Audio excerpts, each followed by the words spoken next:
I thought that Skubal would go, Tariq Skubal would be traded to the Dodgers from the Tigers Monday at 5:59 p.m., somewhere along those lines. But I don't know if I'm wrong. I guess here's what I would ask, Tom, because it seems to me that this was the best that the Dodgers were going to give up and the best that the Tigers could get.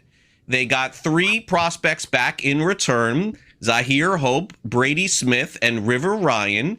Seems to me looks pretty familiar to a lot of the other deals the Dodgers have made in the past, like Manny Machado and Max Scherzer. The Dodgers give up probably a little bit more than other teams are willing to give up. But that's my take this morning, Tom, is that I wonder how this happened on Saturday night as opposed to the Dodgers literally waiting this out like an auction until Monday. I guess the sense I get, Tom, is that this was going to be the very best offer. And I know that's getting a lot of, fans in Tampa and Milwaukee, upset today, asking themselves, how could we not give up more than this? But the truth is, Tom, we really don't know what prospects are, right? Like at the end of the day, we have no idea who's going to be what. Right. And, there's a thousand thoughts going on when it comes to this deal. The verbiage that we heard from the Tigers earlier in the season is they want impact players or high level prospects. There's a thought saying, how could other teams not exceed this? It's not the Dodgers' fault or the Tigers' fault that another team, the Brewers, the Braves, can step in and give them 3 or 4 prospects or 5 prospects that are higher level and higher rated, et cetera, et cetera. We're looking at a picture of River Ryan, who has 4 MLB games under his belt with 20 innings pitched. That's, we don't know if he's good or bad. It's just too small of a sample size. We have Zahir Hope, who's in Double-A, who's not going to make an impact for 2 or 3 seasons. And then we have Brady Smith, who's in High A, who's legitimately not going to make an impact for, at best, 4 seasons. So we're talking about a very boring-ish trade, in my opinion, because I wanted to see a team go out and make an offer that could compete with the Dodgers and also put them alongside to potentially beat the Dodgers. That's what I kept saying about the Brewers, the Braves, the Phillies. They needed to make a roster not just good enough to win a division. You got to make a roster that's good enough to beat the Dodgers.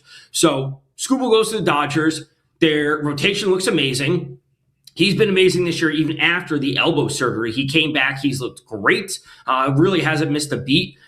He could have been on his way to a 3rd straight AL Cy Young if he hadn't missed that much time. Their rotation looks great as of now. It comes down to, how they utilize not just him, but the rest of the rotation to close out the season. And then they have Yamamoto, Skubal, and as a 1-2 going into any playoff series. We don't know if Ohtani is going to pitch to end the season or if he'll just come back and be ready for October. We know that Snell and Glasnow are on their way back. They're mixing in Wroblewski and Eric Lauer, who have been pretty darn good. And it's a great rotation, and they look like they're the favorites, and they should be the favorites to win the World Series for a 3rd straight year. It's that simple, but it's also unfun from a fan perspective. I wanted to see him go to another team and say, we're taking our best swing to beat the Dodgers right now.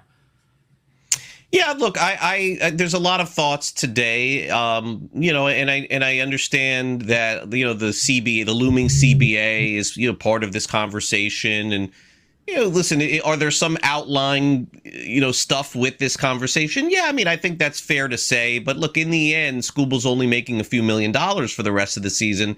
Tom, we'll talk to Kevin Walsh about this. But for me, it maybe drives the point home of the disparity of the payroll system, which is that when the Dodgers payroll is $300 million more than the teams that they're in contention with, you can't look at those teams and expect them to give up a lot more than the Dodgers would to make a trade, because those are players they're going to have play for them, especially if it's look, no guy is a guarantee, but Milwaukee and Tampa Bay, they were floating their top prospect each, and they're probably saying to themselves, wait a second, if we give this guy up, we're helping the Dodgers actually in this scenario get better in the future, because they could just take whoever they want and keep going, and we can't.